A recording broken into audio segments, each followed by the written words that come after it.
They said my dog barked too much. Karen, queen of the HOA, wanted him gone. What she didn't know was that dog was family, and when you mess with family, you unleash hell. By the time I was done with her, she wasn't just silenced. She was publicly humiliated, legally crushed, and living in the ashes of her HOA kingdom. This isn't a story about revenge. It's a declaration of war, with fur, teeth, and courtroom fire. Karen moved in 6 months ago, and the neighborhood went from quiet suburbia to tyrannical boot camp. Suddenly, every blade of grass was under surveillance, every garage door analyzed, and my 7-year-old golden retriever, Duke, became public enemy number one. His crime? Barking during Amazon deliveries. She started with nasty notes, then citations, then complaints to the HOA. I got fined $100. The next week, $250. Duke didn't understand why I was stressed. He just wanted to chase squirrels. I tried to reason with her.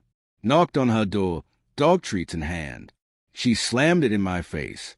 Said, "That mutt doesn't belong in a civilized community." That's when I knew Karen didn't want peace. She wanted control, and I was her next power trip. She made her move at the next HOA meeting.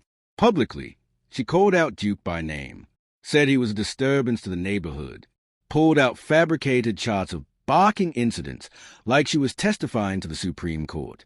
The board, mostly retired and clueless, nodded along. I sat there seething.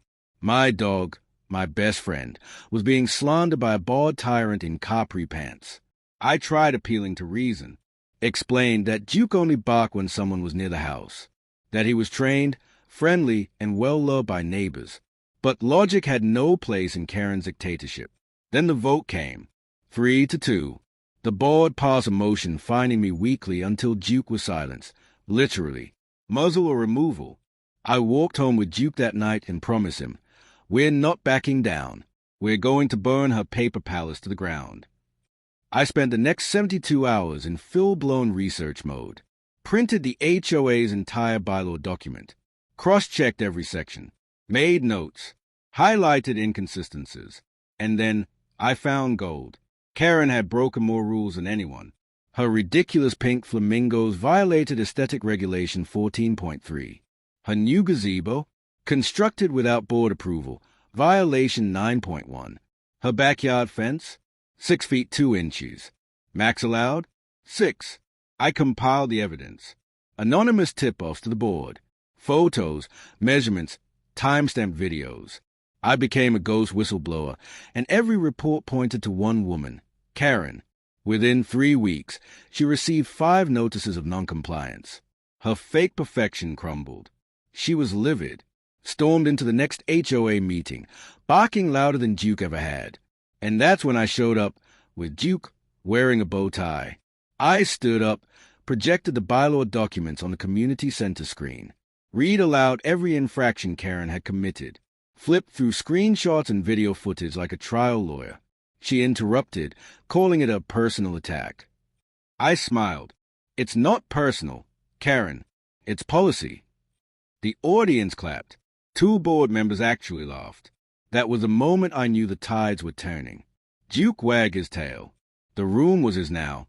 Karen wasn't done. She escalated, fast and dirty. One day I found a police officer at my door. Karen had reported that Duke had bitten her, claimed she was walking past my fence, and he lunged through a hole and bit her calf. Except there was no hole. And I had cameras. Top-of-the-line ring system.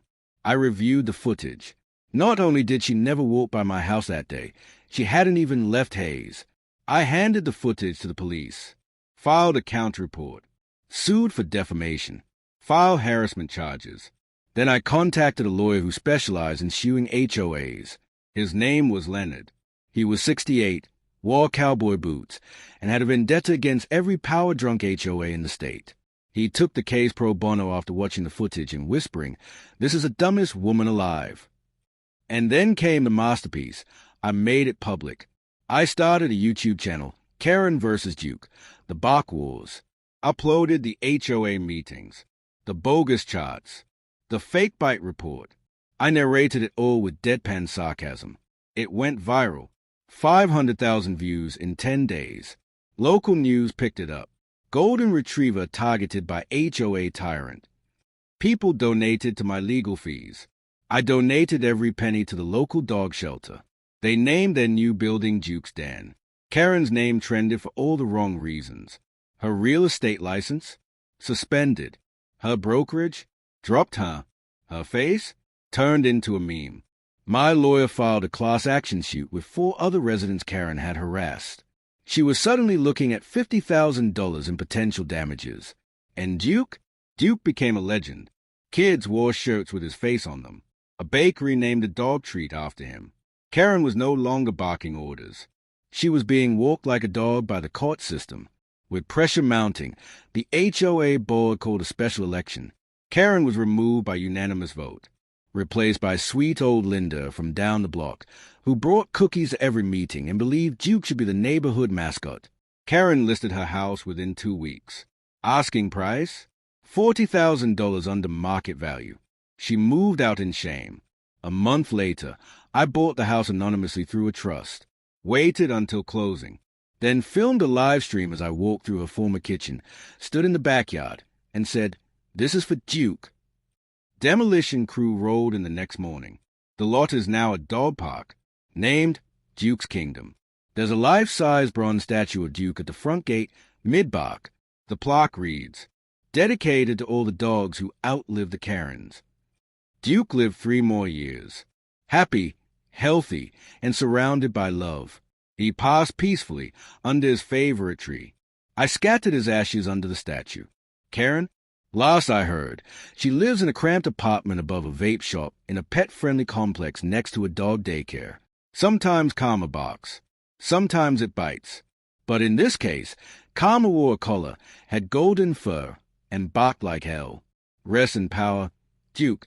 The full, uncut story of HOA Karen tried to ban my dog.